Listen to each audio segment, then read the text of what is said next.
question with any Ford Mustang is, how ridiculous can you make it? How much power? How much aero? How much cooling? How slidey when you peel out? The Ford Mustang RTR Spec 3 answers that question by saying you can indeed make a Mustang very ridiculous, courtesy of a bunch of aftermarket parts and a big old supercharger. And ridiculous is the best thing a Mustang can be. I'm Alanis King, and this is my chariot for the day, so let's go for a drive and stick around for the end of this video to get this Mustang RTR's full report card. RTR Vehicles is a performance brand from Drift star Vaughn Gittin Jr., and RTR stands for Ready to Rock. The first Mustang RTR arrived to the public in 2009, and since then, RTR's formed an official partnership with Ford. That partnership includes muscle cars like the Spec 3, which begins its life as a stock Ford Mustang GT, and off-roaders like the new Ford Bronco RTR. We're in North Carolina at 10/10 Motor Club for the annual Heritage Invitational Car Show, hence this beautiful backdrop, and we grabbed this Spec 3 from RTR's shop while in town.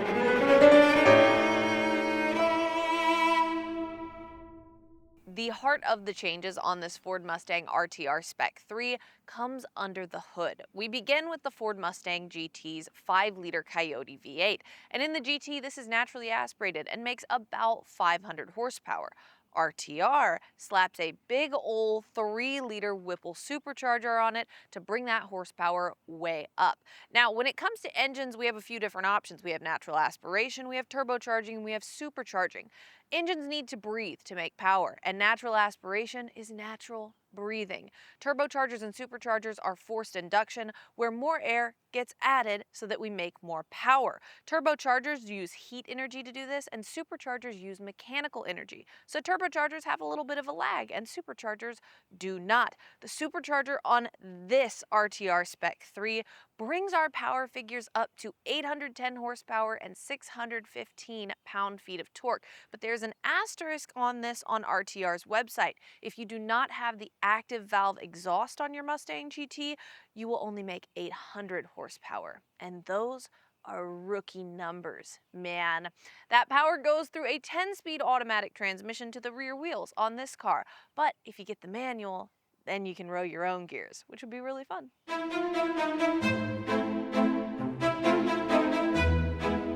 The official partnership between Ford and RTR means that this Spec 3 is a Mustang, and it does not pretend to be something else. It says literally on RTR's website that the Spec 3 begins as a Mustang GT, and from there RTR puts on a bunch of aftermarket parts to make it look, feel, and sound even cooler. And this to me is a really interesting option because think about it, at home you might lower your car, you might put aftermarket wheels on it, throw a supercharger on it, everything like that. But sometimes if you're doing it yourself, you might not know if the end product will be cohesive. RTR builds these all the time, so the product is going to be cohesive in the end. Part of that build includes suspension changes from RTR, such as RTR's tactical performance suspension with adjustable shocks and struts, lowering springs, and adjustable front and rear sway bars. The suspension can be adjusted manually, using RTR's suspension key and rotating a knob on the stop of the struts and shocks for rebound and compression. And the sway bars have 2 additional set positions for oversteer and understeer. You can also get an RTR Spec 3 built on a Mustang with MagneRide, which is an adaptive suspension system with electronically adjustable shocks and struts instead of manual ones. With all of those aftermarket changes, that makes it a good time to do our brand new segment, Alanis's Tour de RTR Features. We start up front where there are a lot of changes. You'll see right here on our dual nostril intakes, we have LEDs around them, which look kind of cool, but I also like the nostrils by themselves on the regular Mustang. Down here, we have a big old chin splitter, and up here, we have this hood vent. Our changes continue down the side of the car with this side rocker splitter, and I love this change because I think it is so Mustang-y to just have that extra bit right there. And then we have staggered wheels, so our rear wheels are wider than our front wheels because we're sending power back here. And if we have more contact with the ground because our wheels are wider, then we'll have better traction. Our final stop on our Tour de RTR features is inside the car. We start with our RTR shift knob right here. I do wish this was a manual, but it feels really nice on the automatic. In addition to that, we have RTR floor mats, a serialized RTR dash plate with Vaughn Gittin Jr.'s signature, and we also have a Mustang RTR windshield banner. And it looks cool and it gets people's attention, but I will say, if you are on the taller side, you know where I'm going with this. At a stoplight, if you're first in line, you cannot see that stoplight because you are losing this part of your windshield, so you have to bend down to see when it turns green. And another thing I love about this car is our active valve exhaust. It sounds so good, so let's listen to it.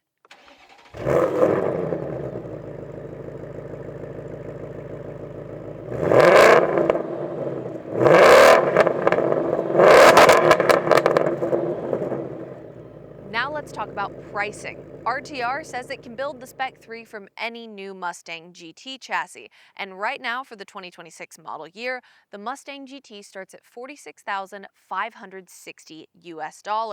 Based on the pricing and specs here, I think this particular Mustang GT that led to this Spec 3 was about $60,000. The RTR package, which includes all the stuff we talked about and more, is $32,995 US.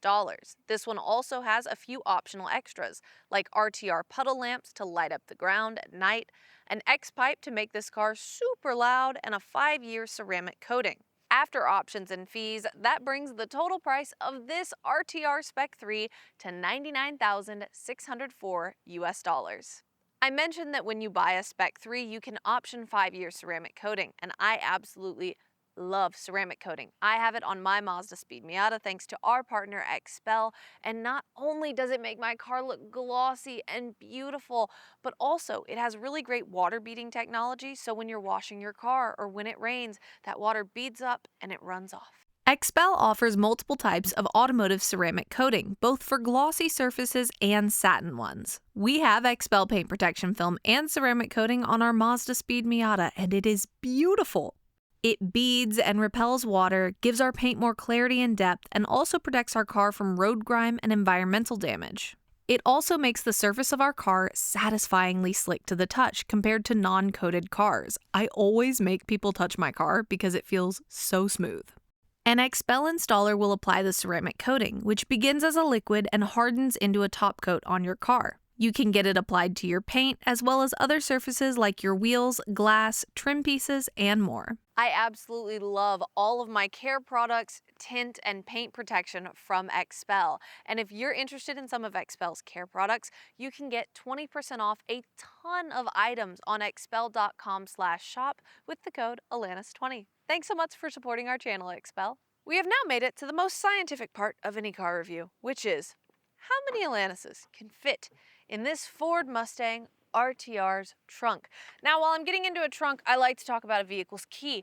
And the hilarious thing about this key and Ford keys in general is that the other day I was babysitting my friend's Ford GT and I went, oh my gosh, this Ford GT has the same key as my Mustang RTR Spec 3, which has the same key as a Ford Maverick. And you know, I just think it's beautiful that Ford puts $1 million car key on every single car. Or they put a Maverick key on the $1 million car. It really depends on which way you look at it. Now, usually I'm more flexible when I get into a Mustang because I'm not wearing jeans, but I'm wearing 100% cotton jeans today. So it's taking me a little bit of extra effort. Let's get down here and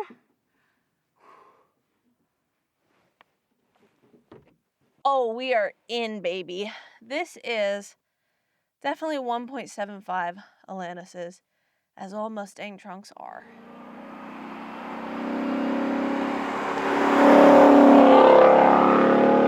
It's time to drive the Ford Mustang RTR Spec 3.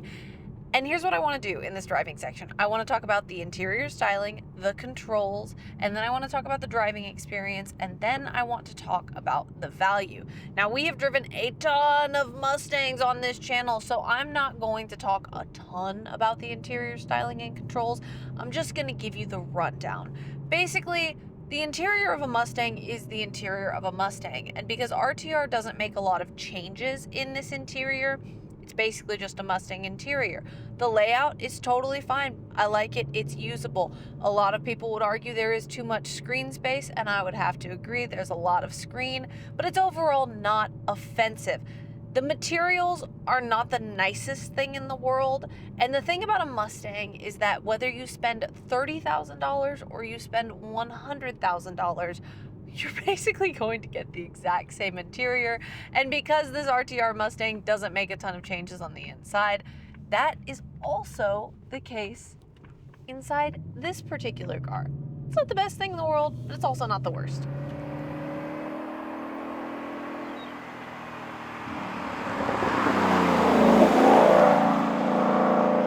Because Mustangs are so big, you have space for cup holders, you have legroom, you have a massive trunk. I'm obviously not at home right now. I am in Charlotte, North Carolina, and I brought 3 giant suitcases because I had some stuff to pick up.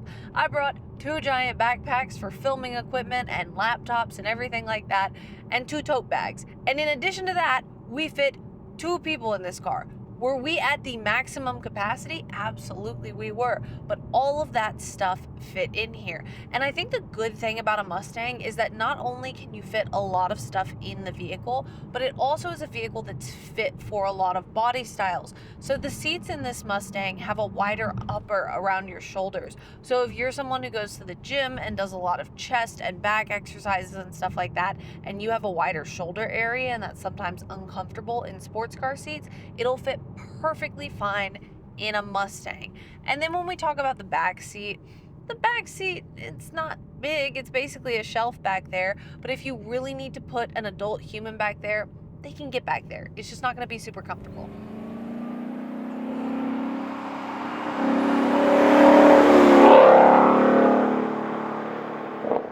I'm going to touch very briefly on controls in this RTR Mustang, and most of them are just going to be standard Mustang comments because a lot of this is just Mustang stuff. The first is the fan controls in this generation of Mustang are in the screen, and they are the worst controls. You hit the fan, and then it comes up with this bar, and then you're supposed to select your fan speed. But every time you go to select your fan speed, it doesn't register where you touched it, and it ends up either turning your fans all the way up or all the way off, and then it exits it, and then you're like, no, come back, come back. I have driven so many Mustangs, and I quite literally cannot adjust the fans in here to save my life. But on a positive note, we have a physical button for your Mustang controls. Basically all of your driving settings and stuff like that, that's in a physical button that brings the menu up on the screen. And I like that a lot because it's super easy to reach. Our seats in this Mustang RTR are manual, which is gonna work for a lot of people who buy this car because a lot of people want manual seat adjustments because they're going to be lighter than power seat adjustments. And when you have lighter components on track, ideally you can go faster. And the last thing I want to touch on controls is actually an RTR thing. RTR switches out the shift knob and the shifter action in this automatic Mustang compared to the regular Mustang GT. And the shifter I really, really like on this car because basically it's this rounded shifter. It feels almost like a manual shift knob. And then to put it in different gears like reverse or park or drive, you push down and then you go to the gear you want. And when you push down, it makes this little whoosh, whoosh sound. And that combined with the action of pushing it down and putting it into gear just feels very mechanical. It feels like you're doing something. And I always want to feel like I'm doing something in an automatic because I wish I was shifting right now in a manual.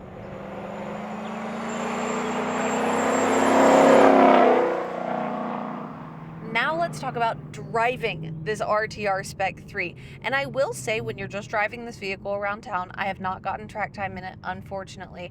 When you're driving this normally, it mostly feels like a Mustang GT, despite the fact that it is way more powerful. And typical driving impressions that you will feel when you're in a Mustang GT is that as soon as you hit that accelerator pedal, you get this wonderful V8 rumble. It sounds so good. The brake pedal is very stiff and consistent throughout the pedal action, which is exactly what you want. And there's a little bit of rearing when you accelerate and diving when you brake, and you generally want a sports car experience to be as flat as possible when you're doing those inputs. But it's fine. It's a Mustang. It's a horse. They rear and they dive. It's all right.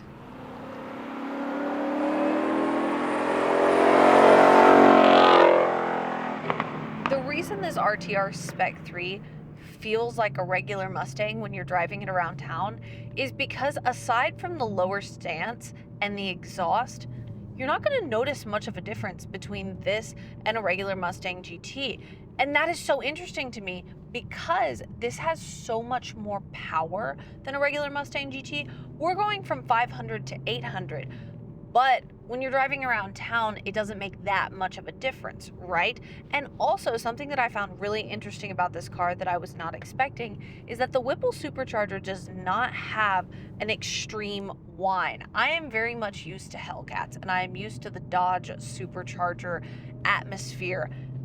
And in a Hellcat, that supercharger whine is going to be ridiculous. It is a very mechanical, very loud. In here, I can barely hear the supercharger whine. I'm listening for it and I'm like, no, kind of just sounds like a Mustang in here. Now, when you absolutely floor it and you want to get a little silly, of course you're going to feel that extra power. Around town, not really.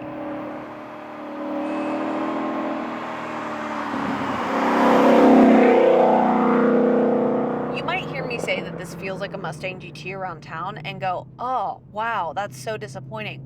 But in fact, I would argue that it's actually a pretty good thing because the Mustang GT drives very well around town. The power, the acceleration, it's very smooth when you're in normal driving modes. And I think that's a good thing because that is how I want this car to feel around town. And I would hate to just drastically change the character of this car by adding 300 horsepower. It's a pretty good thing that it feels like a Mustang GT. Now, suspension-wise, the suspension in this vehicle is stiff, but when you're on a good road like this road that is well paved, you don't really notice it at all. It's pretty comfortable. The only time you're gonna notice how stiff the suspension is if you're going over pebbles or really uneven road. And at that point, you're like, ugh. But that's fine because that's what you want on track. Then we get to one of my favorite parts of the driving experience in this car, which is the exhaust. And I mentioned earlier that this is an optional X-pipe, and I am an X-pipe truther because X-pipes are loud, and I love a loud exhaust. And I love the fact that on a regular Mustang where we can actively change the exhaust sound from quiet to loud, I love that we're able to do that, right? And I love that we're able to do that on this Mustang too, because there are times when you want to be obnoxious and really loud and everything like that, and there are times when you don't want to bother people and you just want to click the exhaust off. I love being able to do that, so I don't have to feel obnoxious all the time, just when I want to.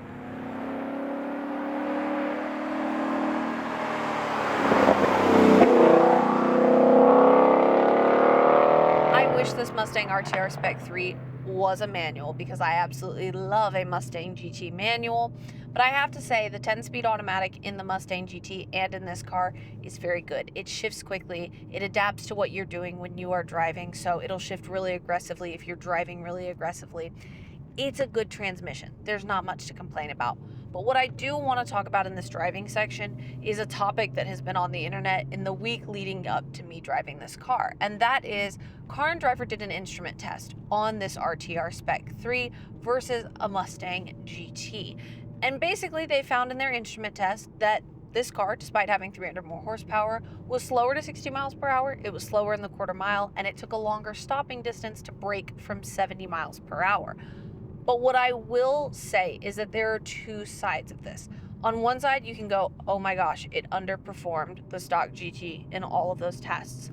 On the other side, I did research into what tires were on each car. So on the Mustang GT that appears to be in Car and Driver's test, they were on Pirelli P0 PZ4 tires. This is on Nitto NT555 G2 tires. And basically, that Pirelli tire, that's a softer compound. That's going to give you more grip. This is a harder compound. This is meant to last longer and still give you the performance, but also not to where you have to just change your tires constantly because you are burning them up. And basically, when you're at this level of performance, tires do mean a lot. And I think if you were to buy this car and you were to put some softer, stickier tires on it, you could probably perform pretty well. These are gonna break loose a little, and they have in me driving it this week. But you know what? It's a Mustang, it's rear wheel drive, it's meant to be goofy. It's okay if the tires break loose a little bit.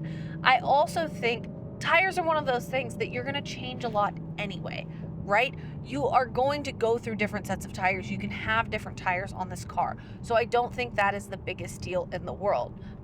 But my friend who wrote this story, Alana Scher, she made a really, really good point about the manual. So they were comparing the two manuals, the GT versus the Spec 3 in this story. And on the Spec 3, the manual, she said, this is the stock clutch. It is a stock clutch on the 500 horsepower car, and this is an 800 horsepower car. And that can potentially cause problems. Here's my thing about the clutch. Yes, the stock clutch comes with a factory warranty, but factory warranties from Ford are only 3 years, right? You only get the 3-year bumper-to-bumper warranty. So if after 3 years you want to put more hardcore clutch in this car, I also don't think that's the biggest deal in the world. And I think the thing about a Mustang is that it's not always how it performs in straight up instrument tests.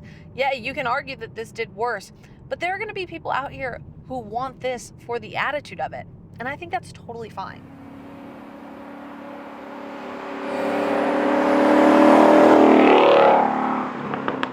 The natural progression of the conversation about performance, RTR versus stock, is a conversation about value. And I think the conversation about value in a high dollar, $100,000 Mustang is a very interesting one, because you're not going for the best deal when you are at this bracket of Mustang.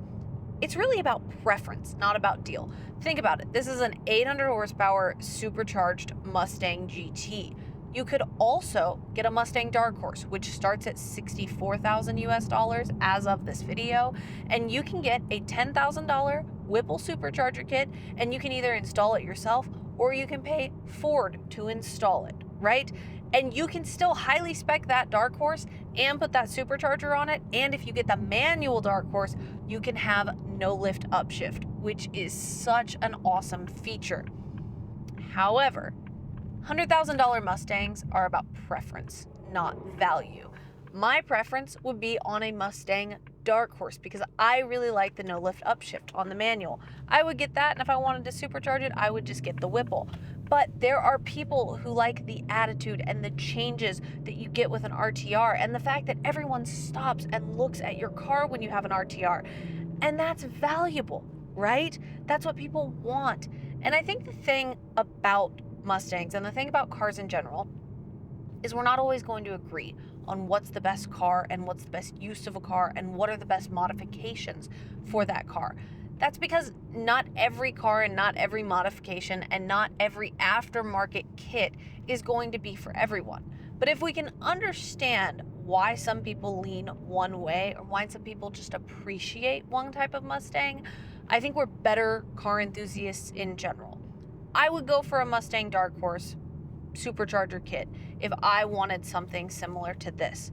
But I can also respect and understand why someone would go for the RTR. I think that makes us both better car enthusiasts because we can understand each other's passions. And that's the cool thing about liking cars.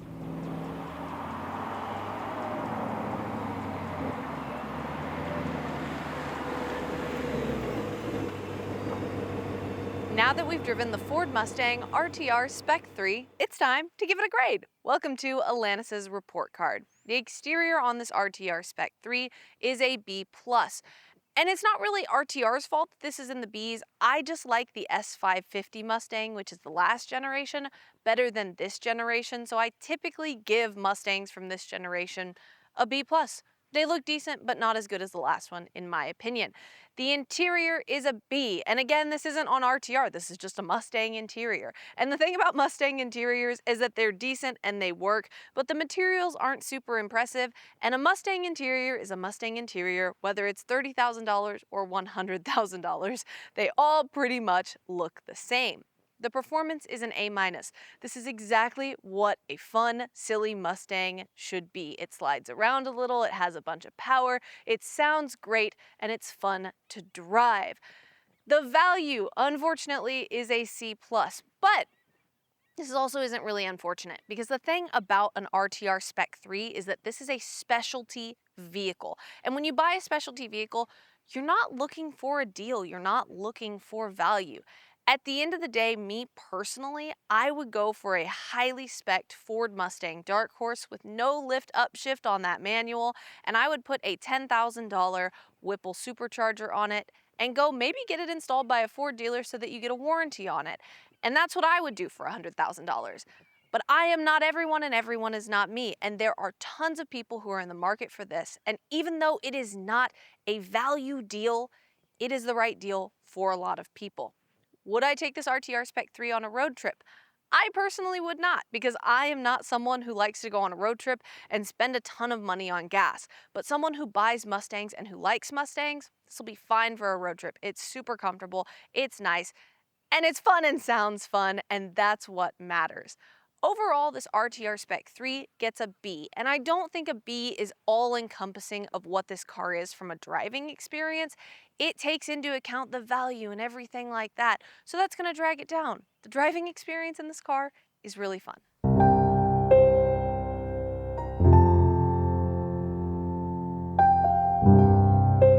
There's something really special about a well-modded, high-horsepower, enthusiast Ford Mustang. Mustangs are about big V8s, slippy, slidey, rear-wheel drive, and making a lot of noise.